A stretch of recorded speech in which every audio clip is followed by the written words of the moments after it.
to my channel. Miss Elise here, and I wanted to talk to you today a little bit about weather. We've been talking about weather all week, and I just wanted to go over some vocab words and get a quick little review. Let's talk a little about weather tools. These are a few of the tools that meteorologists or people that study weather use to help predict and record the conditions outside. Let's start with number 1, rain gauges.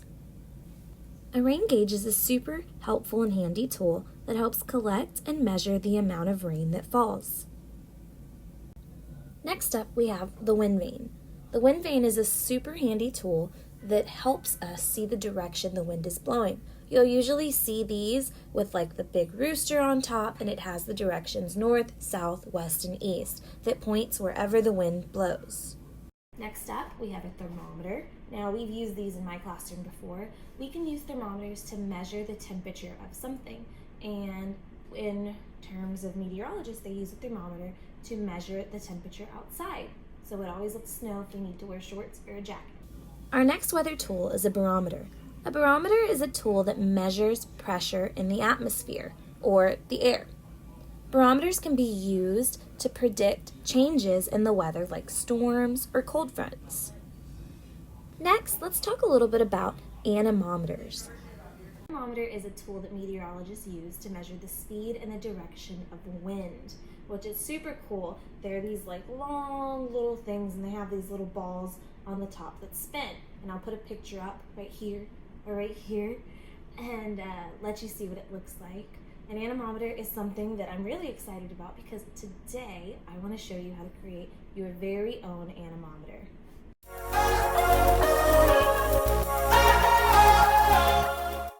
Okay, so welcome my little brother, Ryan. Say hi, Ryan. Hey.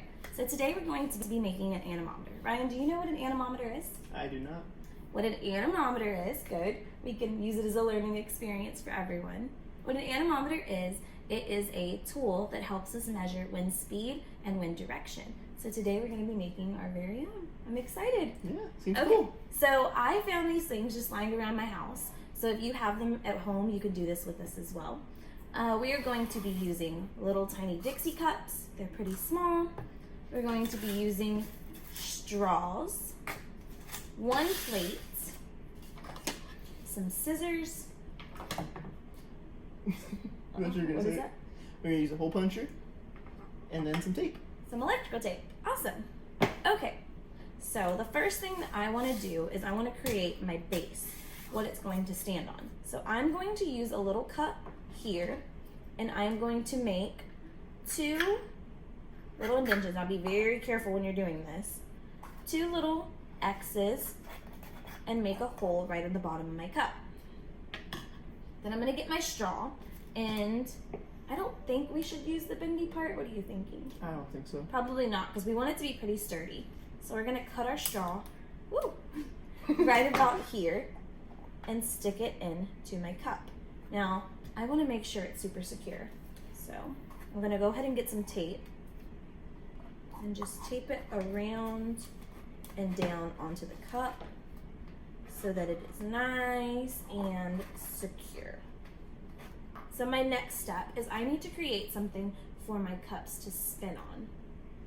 I'm trying to think of how I'm gonna do that. Maybe up? Yeah, maybe yeah. Up. Okay, so I need to create something for my cups to spin on. So I'm going to take a cup here, and Ryan is going to make a same little X pattern super carefully on the bottom of this cup. Okay, so now we made these holes, these little X's, pretty small so that we're able to stick stuff in and it be really tight and secure. But before I stick it in, I also have to make little holes for each of my straws to go in here. Because if you look at a picture of an anemometer, it has 4 little arms going out on each side. So next what we did is we took the scissors and we're going to make little indentions on each corner of our cup. So we're gonna put one on these 2 and one on these 2, trying to keep it as even as possible. So Ryan's gonna do that. Okay, so now that we have our holes, we can cut our bendy straws again too, because we want these to be super secure.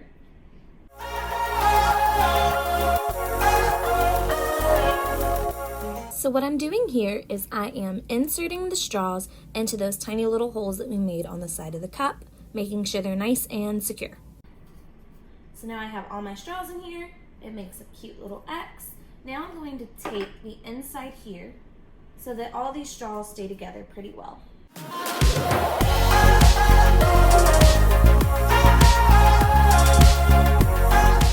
me put this on here and tape that. But how can I collect the wind? Can't, right? No. So now we have to add 4 little cups to the end, and we're going to put them sideways. So when the wind blows in, it's going to go into the cup, and it's going to use motion or force to push this cup around, hopefully spin it and tell us which direction and how fast the wind is blowing today. So in order to do that, we're going to take our Dixie cup and we are going to make little holes. We're going to probably use our scissors again to make indentions right in the middle of just one side.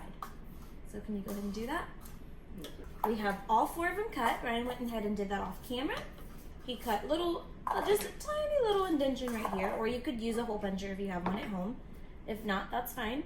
And now, this is the most important part. We have to make sure that all of our cups are facing the exact same way. Because if you have a cup going this way and a cup going this way, how are you going to know which direction the wind's blowing in? You won't. So what we're going to do is we're just going to take our straw spinner and we are going to gently, where'd the hole go? Put each straw in our indention, just on one side, making sure that our cups are staying in the same direction. Now while I'm doing this, Ryan is going to go ahead and make some little tape strips just so we can tape them on and make sure that they're super secure while I put all the cups on.